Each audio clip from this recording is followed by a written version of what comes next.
Bismillahirrahmanirrahim. Assalamu alaikum. How are you, dear student? I hope so you are all fine. Welcome to class 7. Today our computer class. Open page number 86, chapter number 8, Introduction to Programming Language. Today our second lecture. So our first topic is step-by-step instruction.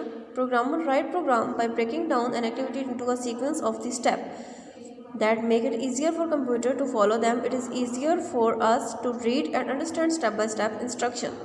इसमें क्या कह रहे हैं, programmer जो होते हैं वो कोई भी प्रोग्राम जब कर रहे होते हैं तो उसे ब्रेक डाउन मतलब तोड़ देते हैं छोटे छोटे हिस्सों में, उसके बाद उसके ऊपर काम करना शुरू करते हैं। ये इजी होता है समझने के लिए भी, कंपाइल करवाने के लिए भी और रन करवाने के लिए भी, क्योंकि जब कोई भी प्रोग्राम हम कंपाइल करेंगे या उसे रन करेंगे, अगर उसमें कोई एरर आ जाएगा तो वो हमें अगर स्टेप बाय स्टेप इंस्ट्रक्शन में है तो वो ईजिली हम अंडरस्टैंड कर सकते हैं कि किस स्टेप में कौन सा एरर आ गया है। लेकिन अगर हम स्टेप बाय स्टेप इंस्ट्रक्शन नहीं करेंगे तो हमारे लिए मुश्किल हो जाएगा अपने एरर को ढूंढना कि हमारी किस लाइन में या किस इंस्ट्रक्शन में हमें ये एरर दे रहा है। उसके बाद ये कह रहा है कि step by step instruction are important to create useful program. Human beings are thinking being while computer and the machines are not as intelligent, they simply do as they are instructed. Therefore they understand a limited set of instruction. If they misunderstand an instruction they do not work properly and make error. कह रहे हैं कि step by step instruction जो है वो important है कोई भी प्रोग्राम क्रिएट करने के लिए। ह्यूमन बीइंग को ये कह रहा है कि वो एक थिंकिंग बीइंग है, क्योंकि वो कंप्यूटर या किसी भी मशीन से, कोई भी कंप्यूटर या कोई भी मशीन उनसे ज़्यादा इंटेलिजेंट नहीं हो सकती। क्यों? क्योंकि वो एक लिमिटेड इंस्ट्रक्शन के ऊपर काम करती है। कंप्यूटर या कोई भी मशीन लिमिटेड इंस्ट्रक्शन के ऊपर काम करती है। कोई भी इंस्ट्रक्शन उन्हें गलत दी जाएगी तो उसमें एरर आएगा और वो काम करना वहाँ छोड़ देगी। उसके बाद इन्होंने प्रोग्राम्स के बारे में बताया हुआ है कि प्रोग्राम क्या है। Program are written to instruct computer. अगर इसकी सिंपल डेफिनेशन देखी जाए तो सिंपल डेफिनेशन इसकी ये है कि program is a set of instruction that tell a computer what to do. Program क्या है कि वो सेट ऑफ इंस्ट्रक्शन देता है कंप्यूटर को कि वो क्या करे। देन उसके बाद हमारे पास आ जाती है प्रोग्रामिंग लैंग्वेजेस। प्रोग्रामिंग लैंग्वेजेस हमारे पास क्या है? When we give instruction to computer we have make sure that computer is able to understand our instruction, otherwise it will not work properly. A computer can understand instruction in binary language और machine code. Machine code consist of the instruction using only 2 digit 0 and 1। क्या कह रहे हैं कि programming language क्या है? Programming language जो है वो हमारे पास बेसिकली अगर देखा जाए तो कंप्यूटर जो है वो सिर्फ अंडरस्टैंड करता है मशीन कोड को, मशीन लैंग्वेज को, 0 और 1 को। हम जो इंस्ट्रक्शन देते हैं वो हाई लेवल लैंग्वेज में देते हैं। हाई लेवल लैंग्वेज मतलब नियर टू ह्यूमन लैंग्वेज है, इंग्लिश में हम इंस्ट्रक्शन देते हैं। लेकिन कंप्यूटर जो है वो सिर्फ और सिर्फ मशीन कोड को ही अंडरस्टैंड करता है, 0 और 1 को। प्रोग्रामिंग लैंग्वेज में हमारे पास इसकी 2 टाइप्स आ जाती हैं। फर्स्ट है हमारे पास लो लेवल लैंग्वेज और सेकंड है हाई लेवल लैंग्वेज। तो हम सबसे पहले लो लेवल लैंग्वेज को देख लेते हैं। लो लेवल लैंग्वेज क्या है? Low level language are use to write instruction in machine code. Use की जाती है कोई भी इंस्ट्रक्शन मशीन कोड के अंदर लिखने के लिए। इसके अंदर ये हमारे पास 2 ग्रुप्स में डिवाइड होती है, एक होता है मशीन कोड और एक होता है assembly language. First generation computer जो है इसमें हमने मशीन कोड यूज़ किया था। First generation computer are based on machine code. Machine code can be processed directly by the microprocessor. Programmer do not use this language because it's require a lot of attention to detail. कि ये जो language थी machine code जो हम use करते थे first generation language में, ये हमारे लिए समझना तो बहुत ही मुश्किल है, लेकिन जो प्रोग्रामर होते थे वो भी इसको अंडरस्टैंड नहीं कर पाते थे। इसलिए फिर सेकंड जनरेशन लैंग्वेज जब थी उसके अंदर हमने असेंबली लैंग्वेज को यूज़ किया। असेंबली लैंग्वेज जो थी वो हमारे पास प्रोग्रामर फ्रेंडली लैंग्वेज थी। प्रोग्रामर जो हैं वो उसे अंडरस्टैंड कर लेते थे, लेकिन कंप्यूटर जो है वो सिर्फ और सिर्फ मशीन कोड को ही अंडरस्टैंड करता था, वो असेंबली लैंग्वेज को अंडरस्टैंड नहीं कर पाता था। नेक्स्ट उसके बाद हमारे पास हाई लेवल लैंग्वेज आ गई। हाई लेवल लैंग्वेज जो है वो हमारे पास यूज़र फ्रेंडली लैंग्वेज है। यूज़र फ्रेंडली लैंग्वेज मतलब हम इसमें कोई भी इंस्ट्रक्शन थ्रू इंग्लिश देते हैं, हम इंस्ट्रक्शन देते हैं, उसके बाद प्रोसेसिंग जब होती है तो वहाँ जाके वो कन्वर्ट हो जाती है या कंपाइल हो जाती है, या इंटरप्रेटर होते हैं जो इसे कन्वर्टर लगे हुए होते हैं जो इसे कन्वर्ट कर देते हैं मशीन कोड में, क्योंकि कंप्यूटर सिर्फ और सिर्फ मशीन लैंग्वेज ही अंडरस्टैंड करता है, 0 और 1 को। हम जो भी इंस्ट्रक्शन इंग्लिश में दे रहे हैं, क्योंकि हम हाई लेवल लैंग्वेज यूज़ कर रहे हैं जो कि नियर टू ह्यूमन लैंग्वेज है, तो वो पहले कन्वर्ट हो जाती है मशीन कोड में। इसमें थर्ड जनरेशन लैंग्वेज और फोर्थ जनरेशन और फिफ्थ जनरेशन लैंग्वेज आ जाती हैं। थर्ड जनरेशन लैंग्वेज में हमारे पास फोर्ट्रेन और कोबोल आ जाती हैं। फोर्ट्रेन हमारे पास फार्मूला ट्रांसमिशन है और COBOL common business oriented language है। दैन हमारे पास इन्होंने असेंबलर, कंपाइलर और इंटरप्रेटर के बारे में बताया हुआ है। असेंबलर क्या है कि असेंबलर कन्वर्ट करता है जो भी हमने लिखा हुआ होता है असेंबली लैंग्वेज में। अभी मैंने सेकंड जनरेशन लैंग्वेज के बारे में पढ़ा था, आपको बताया था कि ये हमारे पास प्रोग्रामर फ्रेंडली लैंग्वेज है, वो उसमें हमारे पास असेंबली लैंग्वेज में लिखा जाता था। तो ये असेंबलर क्या करता था, असेंबली लैंग्वेज को कन्वर्ट कर देता था मशीन कोड में 0 और 1 में। दैन उसके बाद कंपाइलर, कंपाइलर क्या काम करता है, कंपाइलर हमारी हाई लेवल लैंग्वेज जो है, जो नियर टू ह्यूमन लैंग्वेज है, इसको कन्वर्ट कर देता है मशीन कोड में 0 और 1 में।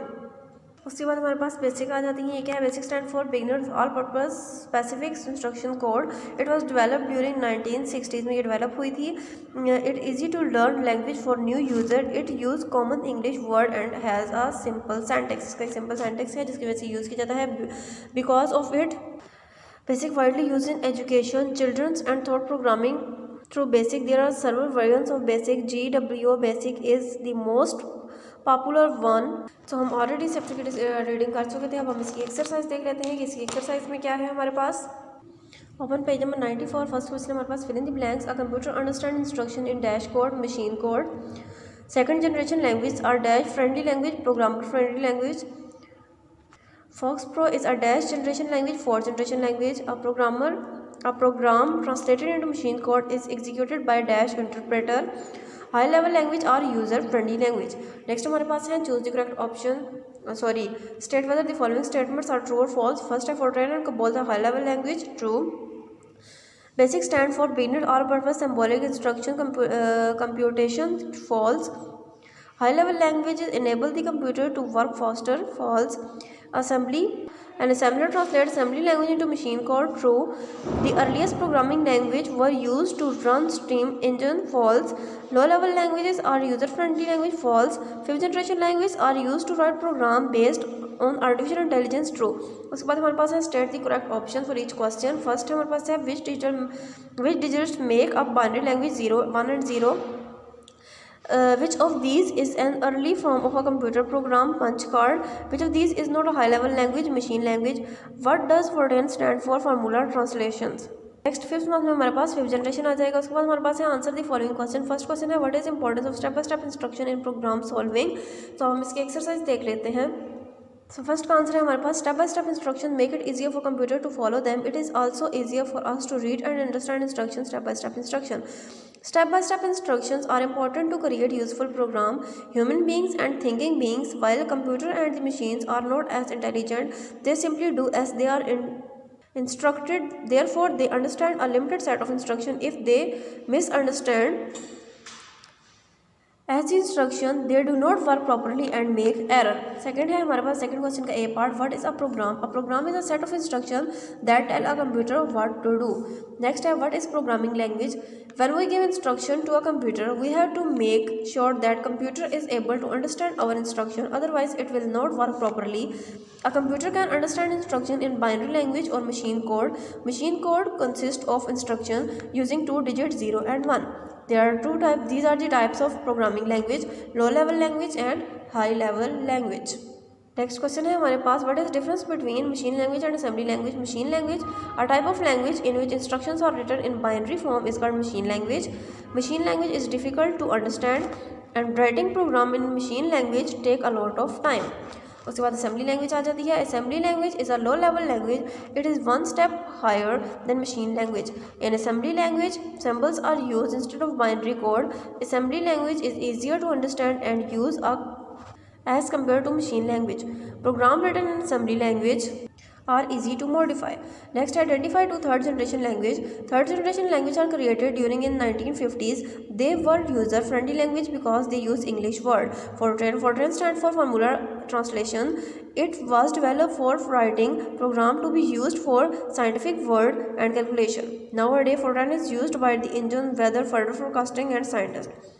COBOL stands for Common Business Oriented Language. It is used to write program to used by business. A large number of the companies used software based on COBOL. Fifth question है हमारे पास, why do we need assembler and compiler. The basic purpose of the assembler and compiler is to translate a program into machine language so that it can be understood by the computer. So we need assembler and compiler.